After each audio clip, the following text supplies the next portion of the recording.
नमस्कार मित्रांनो. मागच्या तासाला आपण हिस्टॉलॉजी ऑफ टेस्टिस हा टॉपिक स्टडी केला होता. मेल रिप्रोडक्टिव्ह सिस्टीमचे जे 4 महत्त्वाचे पार्ट्स येतात त्यामध्ये पहिला टेस्टिस, ॲसेसरी डक्ट, ग्लँड्स आणि एक्स्टर्नल जेनिटॅलिया पैकी आपण या ठिकाणी टेस्टिसचं इंटरनल स्ट्रक्चर, हिस्टॉलॉजी मागच्या लेक्चरमध्ये स्टडी केला. आज आपण ॲसेसरी डक्ट हा जो दुसरा महत्त्वाचा पार्ट येतो त्या पार्टचा स्टडी करणार आहोत. The simply duct means tubules. अगदी साध्या शब्दात सांगायचं झालं तर डक्टचा अर्थ ट्यूबल्स असा होतो किंवा ट्यूब असा होतो. The accessory duct in the male reproductive system includes rete testis, vasa efferentia, epididymis, vas deferens, ejaculatory duct and urethra. अशा पद्धतीने 5 ते 6 डक्ट यामध्ये आपल्याला लर्न करायचे आहे.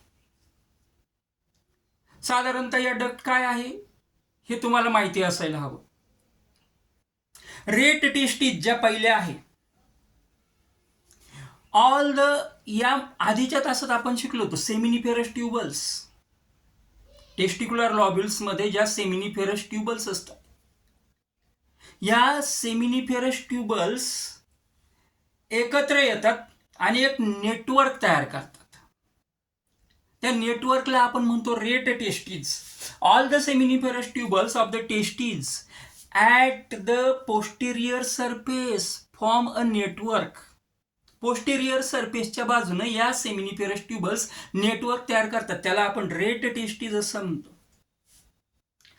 12 to 20 fine tubules arising from the red testes collectively called as Vyasa इफ्रन्सिया. या rate testis पासून ज्या साधारणतः 12 ते 20 एवढे ट्यूबल्स अराईज होतात त्यांना आपण एकत्रितपणे व्यासा इफ्रन्सिया असं म्हणतो. रेट टेस्टिस जाळं आहे, नेटवर्क आहे. कशाचं? Seminiferous tubules. या रेट टेस्टिस मधनं पुन्हा काही ट्यूबल्स अराईज होतात, त्यांना आपण व्यासा इफ्रन्सिया असं म्हणतो. Now what is the function of vasa efferentia? They carry the sperms from testes and opens into the epididymis. टेस्टिसच्या वरच्या बाजूला थोडासा जो पार्ट असतो त्याला इपिडिडाइम्स असं म्हणतात. हा जो व्यासा इफ्रन्सिया आहे हा टेस्टिस मधनं इपिडिडाइम्स पर्यंत त्या ठिकाणी काय करतो तर स्पर्म्स जे आहे हे स्पर्म्स कॅरी करतो. 3 डक्ट आपण बघितल्या: rete testis, vasa efferentia and epididymis. Now the sperms undergo maturation in the epididymis. Epididymis मध्ये नक्की काय होतं तर स्पर्म्स जे आहेत हे स्पर्म सेल्स मॅच्युरेशन मध्ये जातात, मॅच्युरेशनच्या फेज मध्ये जातात. या ठिकाणी ऍक्च्युअली ते मॅच्युअर्ड होतात and posteriorly the epididymis leads in to the vas deferens. Again एक ट्यूब आहे, ही पिअर मध्ये असते. 2 टेस्टिस मधनं अराईज होणार, इपिडिडाइम्स मधनं अराईज होणार. इपिडिडाइम्स या ठिकाणी जे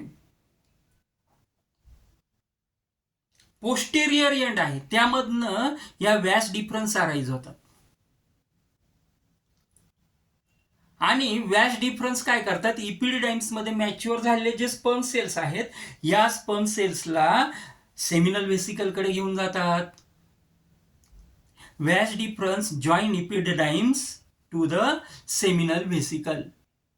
दे carry the mature sperm cells to the seminal vesicle. Seminal vesicle कडे ते मॅच्युअर स्पर्म सेल्सला घेऊन जातात. And then now seminal vesicle from the seminal vesicle ejaculatory duct arises. या सेमिनल व्हेसिकलमधनं त्या ठिकाणी इजॅक्युलेटरी डक्ट जी आहे ही इजॅक्युलेटरी डक्ट आराईज झालेली आपल्याला पाहायला मिळते. And the last one, the ejaculatory duct passes through the prostate gland and opens into the urethra. The urethra provides a common passage for urine and semens. So, it is also called as urinogenital duct. In this way, the accessory ducts which are working in the human male reproductive systems. Red testes, Vasa efferentia, epididymis, vas deferens, then ejaculatory duct, and then last one that is urethra. अशा पद्धतीने ह्या 6 duct आहे. Complex अजिबात नाहीये, simple आहे, नाव फक्त अवघड आहे. लक्षात ठेवण्यासाठी रेड टेस्टिस ज्या आहे सेमिनिफेरस ट्यूबल्स ज्या असतात ह्या नेटवर्क तयार करतात, अँटेरियर बाजूने एकत्र येतात आणि त्या नेटवर्क तयार करतात.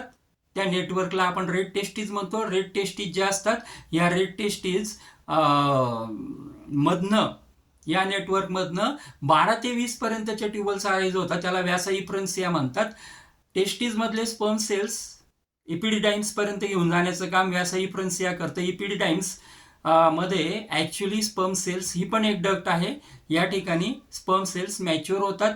इपिडिडाइम्समधनं 2 व्यासा डिफरन्स अराईज होतात. ते व्यास डिफरन्स सेमिनल व्हेसिकलला जॉईंट होतात.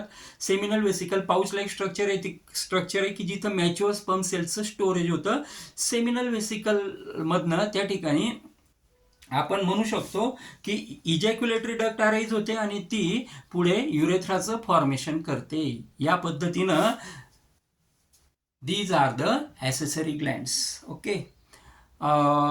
In the next lecture we have tried to understand glands which are present in the reproductive system. Thank you to all of you.